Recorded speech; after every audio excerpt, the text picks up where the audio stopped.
Hello बच्चों, आइए देखते हैं प्रश्न। 52 पत्तों की अच्छी प्रकार से फेंटी गई गड्डी में से एक पत्ता निकाला जाता है। लिखित को प्राप्त प्राप्त करने की प्रक्रिया ज्ञात कीजिए।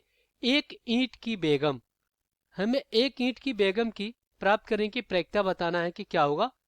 तो यहाँ पे क्या करेंगे, मुख्य अवधारणा लिखेंगे। मुख्य अवधारणा, तो ये क्या होगा इस प्रश्न के लिए। तो देखिए, मान लेते हैं कोई घटना ए घटित हो रही है, तो उसकी प्रायिकता क्या हो जाएगी, पी ए बराबर एन ए, जो कि ए के अनुकूल परिणामों की संख्या, और एन एस कुल संभव परिणाम। यहाँ पे एन ए क्या होता है, एन ए होता है ए के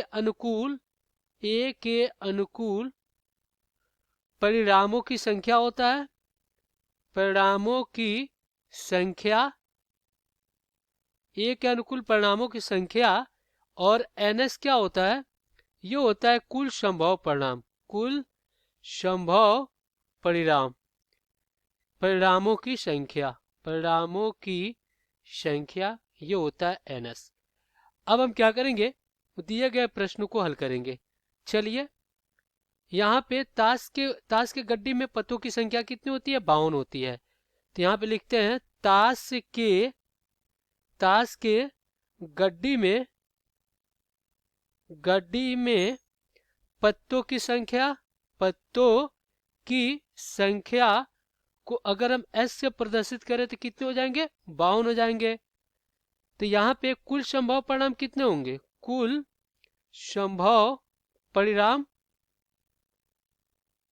या परिणामों की संख्या, कुल संभव परिणामों की संख्या एन एस बराबर कितना होगा, ये हो जाएगा 52। तो अब हम क्या करेंगे, देखिए एक ईंट की बेगम हमें बताना है। तो देखिए यहाँ पे 52 पत्ते हैं। चलिए, ये 52 पत्ते हैं, ये 4 भागों में बटे रहते हैं। पहला, तो यहाँ पे क्या होता है, हुकुम होता है, हुकुम। और दूसरा चींटी होता है, चींटी। और तीसरा यहाँ पे क्या होता है, पान होता है। और फिर यहाँ पे ईंट होता है। तो इसमें क्या होते हैं, सभी के 13-13 पत्ते होते हैं। ये भी आपका क्या होता है, 13 पत्ते होते हैं। और ये भी आपका क्या होते हैं, 13 पत्ते होते हैं सभी के। अब यहाँ पे देखिए बात बेगम की हो रही है, बेगम की। तो सभी में एक एक बेगम होता है, सभी में एक एक बेगम होता है। तो ईंट के बेगम कितने हो जाएंगे, एक ही तो होंगे। देखिए ईंट है, इसकी बेगम कितने होंगे, एक ही होंगे। तो यहाँ पे हम क्या करते हैं, मान लेते हैं, घटना माना घटना ई ईंट के बेगम बेगम प्राप्त हो। अब यहाँ पे क्या हो जाएगा, ईंट के बेगम की संख्या कितनी है, देखिए लिख देते हैं।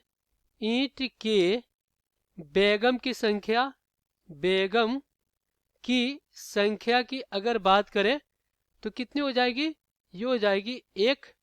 तो यहाँ पे एन ई, एक ई के अनुकूल परिणाम कितने हो जाएंगे, ये हो जाएंगे 1।